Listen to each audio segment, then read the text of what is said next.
राजा का बेटा राजा नहीं, राजा वही बनेगा जो उसके काबिल होगा। हेलो गाइस, क्या हाल चाल। आई होप सभी बच्चे अच्छे होंगे और आप लोगों की प्रिपरेशन बच्चा बहुत ही अच्छे तरीके से कर रहे होंगे। और जो बच्चे भटक चुके हैं उनको थोड़ी सी गाइडेंस करने के लिए आज जो है ये वीडियो उनके लिए है। और इसमें बच्चा मैं कुछ पढ़ाने नहीं वाला हूँ। इस वीडियो के माध्यम से जिन बच्चों पर आँखों पर जो पट्टी बंधी हुई है काले कलर की, उनको उतारने आया हूँ। ठीक है, आप लोग जितने बच्चे हैं वो भी जुटे हुए इस कार्य में हैं और इस वीडियो के माध्यम से मैं भी जो हूँ इस चीज़ में जुट चुका हूँ। तो इस वीडियो के माध्यम से बता रहा हूँ मैं बच्चा कि 2022 का जो पैरामेडिकल का एग्ज़ाम है उस एग्ज़ाम के बारे में कि वो एग्ज़ाम क्लियर कैसे होगा या नहीं होगा। तो जो बच्चे इस ढंग से पढ़ेंगे उनका क्लियर होगा। जो बच्चे इस ढंग से पढ़ेंगे उनका क्लियर कभी नहीं होगा। ज़िंदगी में 5 अटैम्प्ट, 6 अटैम्प्ट, 10 अटैम्प्ट, 15 अटैम्प्ट लगा लो, कभी नहीं क्लियर कर पाओगे, कभी भी नहीं। इस तरीके से पढ़ोगे एक बार में क्लियर। अब कहेंगे कि सर ऐसा क्या है इसमें, तो ऊपर लिखा हुआ है कि अब राजा का बेटा राजा नहीं, राजा वही बनेगा जो उसके काबिल होगा, हकदार होगा। अब आते हैं पॉइंट पे। देखो, ज़्यादातर बच्चे क्या करते हैं, ज़्यादातर 90% बच्चों की बात कर रहा हूं मैं, 90% बच्चों की बात कर रहा हूं। आज मैं आप लोगों को ये नहीं बताऊंगा, बाकियों की तरह ये नहीं बताऊंगा कि आप लोगों को पढ़ना कैसे है। सभी क्या करते हैं, सिर्फ बताते हैं कि कैसे प्रिपरेशन करनी है, कौन बुक से प्रिपरेशन करनी है, कराता कोई भी नहीं है। तो मैं आप लोगों को, जो बच्चे मेरे साथ जुड़े हुए हैं वो उनको पता है कि सौरभ सर आज तक आधा अधूरा काम नहीं किए हैं और ना जिंदगी में कभी करेंगे। ठीक है, तो इसका सल्यूशन भी बताऊंगा। पहले इसको देखिए, जो बच्चा इस तरीके से गलती तरीके से प्रिपरेशन कर रहा है उसका कभी भी एग्ज़ाम क्लियर नहीं होगा, कभी भी नहीं होगा। और कौन कौन से तरीके हैं देखिए। आप सब क्या करते हैं, 90% स्टूडेंट क्या करते हैं, ना वो मैथ का कंसेप्ट पढ़ते हैं, ना वो साइंस का कंसेप्ट पढ़ते हैं, ना वो इंग्लिश का कंसेप्ट पढ़ते हैं, ना ही जीके का कंसेप्ट पढ़ते हैं। आप कहिएगा सर जीके में कौन सा कंसेप्ट आता है। बिल्कुल बच्चा, जीके में भी बहुत सारे कंसेप्ट्स आते हैं। आपको जीके भी टॉपिक वाइज पढ़ना होता है। ये नहीं कि कभी बाबर पढ़ रहे हैं, कभी बाउंड्रीज पढ़ रहे हैं, कभी माउंटेन पढ़ रहे हैं, कभी कुछ कर रहे हैं, कभी कुछ कर रहे हैं। नहीं, ऐसे जीके नहीं पढ़ा जाता है। जीके भी पढ़ा जाता है इंडिविजुअल तौर पे। अगर आप इंडियन बाउंड्री की बात कर रहे हो तो आपको बाउंड्रीज पढ़ना होगा। अगर माउंटेन के बारे में पढ़ रहे हो तो आप माउंटेन्स की जितनी भी नॉलेज उसको ग्रहण करना पड़ेगा। आप एशिया के बारे में पढ़ रहे हैं तो एशिया के बारे में जितनी भी नॉलेज है उसको लेना पड़ेगा।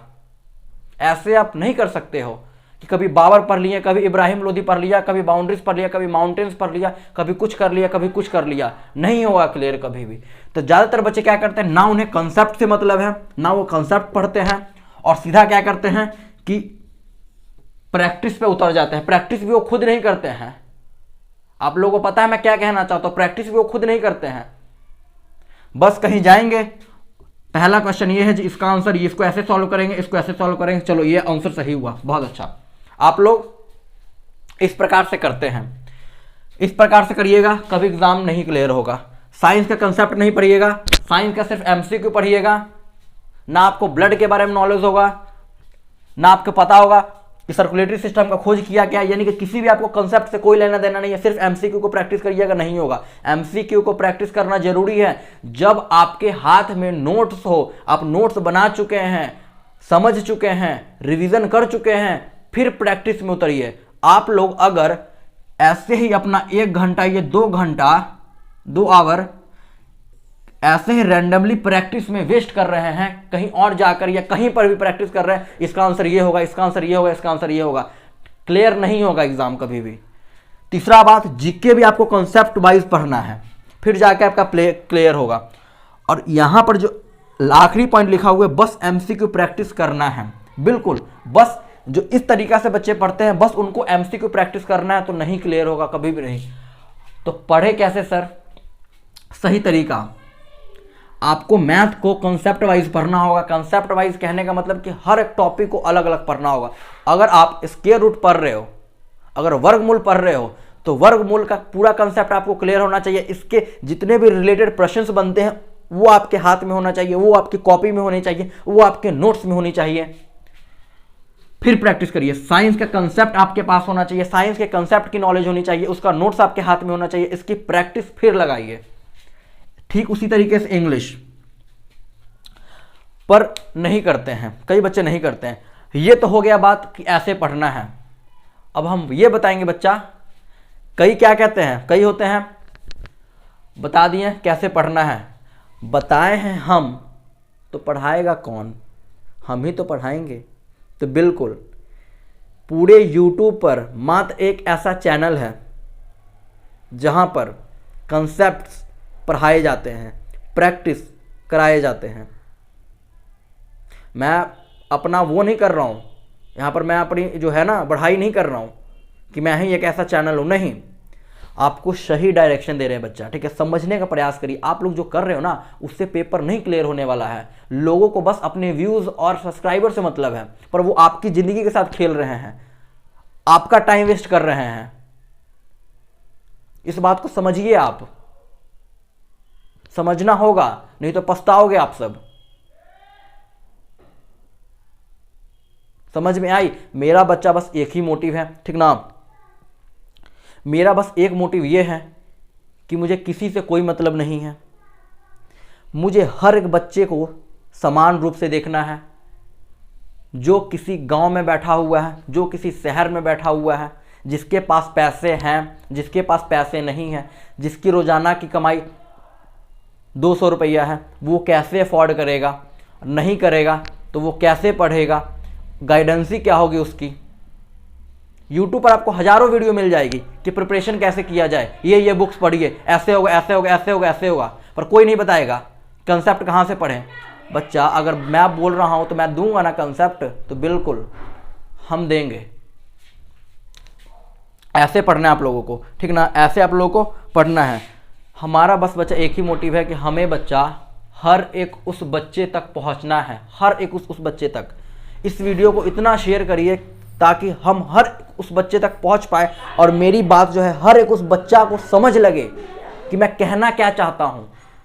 पेड कोर्स में आप जाते हो, मैं ये नहीं कहता मत जाइए, मैं इसके ये कभी भी साइड इफेक्ट मत करिए कि सर जो है पेड कोर्स में जाने के लिए मना करता हूं। जब पेड कोर्स में आप जाते हो तो वहां पर आप कंसेप्ट पढ़ सकते हो, वहां पर कंसेप्ट पढ़िएगा, नोट्स बनाइएगा। पर यूट्यूब पर एक बंदा आप लोगों के लिए इतना कुछ कर रहा है, पर वहां से आपको कंसेप्ट नहीं पढ़ना है, वहां से नोट्स नहीं बनानी है, प्रैक्टिस नहीं करनी है। बस आपको करना है तो एमसीक्यू करना है। एमसीक्यू से नहीं होगा, पेपर क्लियर नहीं होगा, वो रट्टेबाजी वाली हिसाब किताब हो जाती है। कंसेप्ट पता रहेगा, एमसीक्यू करोगे, मजा आएगा, समझ में आएगी बातें। ऐसे नहीं आएगी समझ में बातें, पेपर क्लियर नहीं होगा। तो हाथ जोड़ के बच्चा रिक्वेस्ट है आप सभी से, हाथ जोड़ कर, ठीक ना। समझिए, अभी भी आप लोगों के पास टाइम है, समझ जाइए, सुधर जाइए। क्या आप लोगों के लिए सही है, क्या आप लोगों के लिए गलत है, ठीक ना, समझ जाइए बच्चा। तब तक के लिए ओके बाय, टेक केयर। और इस वीडियो को ज़्यादा से ज़्यादा शेयर करिए, क्योंकि मुझे हर एक उस बच्चे तक पहुंचना है जो इस चीज़ से जूझ रहा है। हर एक बच्चे जो गांव में रह रहा है, शहर में रह रहा है, कहीं पर भी हो, जो एक ही जुनून है कि मुझे बनना है, इस पेपर को क्लियर करना है। अपनी ज़िंदगी में बस बच्चा इतना काबिल हो जाओ ना कि जब आप शादी करो तो आप अपना खुद का कार लेकर जाओ, किराए पर कार लेने की ज़रूरत ना पड़े। इतना कामयाब हो जाओ आप, ठीक है, इतना कामयाब हो सकते हो आप। मेहनत करिए आप, मेहनत से हर चीज़ प्राप्त किया जा सकता है। मेहनत करोगे ना तो 2 साल बाद, 3 साल बाद, 4 साल बाद देरी होगी, टाइम लगेगा, पर एक दिन आपके घर के बाहर मर्सिडीज खड़ी होगी, पक्की होगी, पक्की बात है, होगी खड़ी।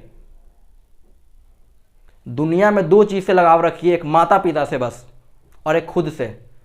माता पिता से लगाव रखिए क्योंकि उनके बारे में बच्चा कहना क्या है, वो तो हमारे लिए सब कुछ है, ठीक ना। तो बस 2 चीज़ से रखिए, मेहनत करिए और माता पिता को खुश रखिए, उसको हंसाइए, खिलाइए, बस, ठीक है। कामयाब होइएगा दुनिया में, ठीक है। आपको कामयाब होने से कोई नहीं रोक सकता, ठीक ना। तब तक के लिए ओके बाय, टेक केयर, हंसते रहिए, मुस्कुराते रहिए। सभी को जय हिंद।